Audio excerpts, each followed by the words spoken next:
አንድ ታሪክ ልነግራችሁ ፈልጌ ነው።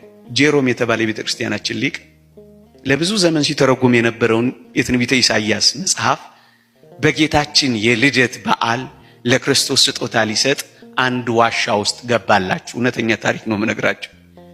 ልክ የልደት በዓል ላይ የተወደደ መድኃኒታችን ኢየሱስ ክርስቶስ ለአባ ጄሮም ተገለጠለት። ከዛ ምን አለው መሰላችሁ? ልጄ ጄሮም ምን ሆነ ነው እዚህ ዋሻ ውስጥ የገባኸው አለው።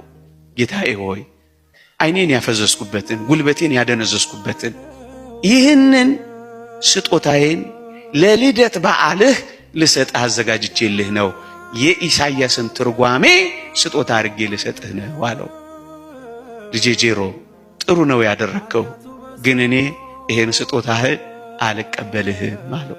ደነገጠ አባ ጄሮም። ጉልበቴን አፍዝዤ ዓይኔን አደንዝዤ እንዴት ነው ማትቀበለኝ አለው። ልጄ ጄሮም ሌላ ስጦታ ፈልግ እንድቀበልህ አለው።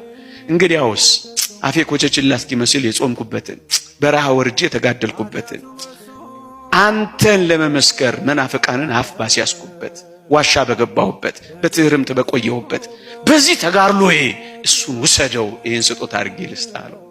ልጄ ጄሮም ጥሩ ነው፣ ግን ይሄንንም ስጦታ አድርጌ አልቀበልህም አለው። እንግዲያውስ ምን አለኝ? የሰራሁት አንድ ስራ ይሄ ነው፣ የምኖረው ህይወት አንድ ይሄ ነው፣ ከሱ በቀር ጌታዬ ሆይ ምንም የለኝም እሰጥህ አለው። ልጄ ሆይ ለዚህ ለበዓሌ ታስደስተኝ ዘንድ ትፈልጋለህ? አዎ። እንግዲያውስ ኃጢአትህን ስጠኝ አለው። ምንን ስጠኝ? እናንተ የተወደዳችሁ ኦርቶዶክሳውያን እስኪ ድጋሚ ልጠይቃችሁ፣ ለክርስቶስ ውድ ስጦታ መስጠት ትፈልጋላችሁ? እስኪ እጃችሁን አውጡልኝ።